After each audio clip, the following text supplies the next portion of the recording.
Hello friend, आज हम बनाएंगे बच्चों के दूध में डालने के हेल्दी पाउडर, जो आपको मैं रेसिपी दिखा रही हूँ। तो फ्रेंड, यहाँ पे मैंने तिल लिया है, यह अखरोट है, यह बादाम है और यहाँ मखाना है।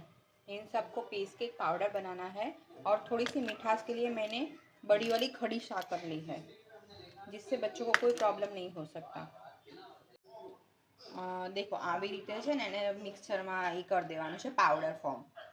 પછી એને ચાળીને તમે અંદર ક્રંચ ના રહી જાય એના માટે તમે ચાળી શકો છો। ચાળીને પછી બરણીમાં ભરી દો અને બરણીમાં ભરીને પછી તમે એને ફ્રીજમાં મૂકી દો અને જ્યારે બી છોકરાને દૂધ આપો ત્યારે એક ચમચી અંદર નાખી દો।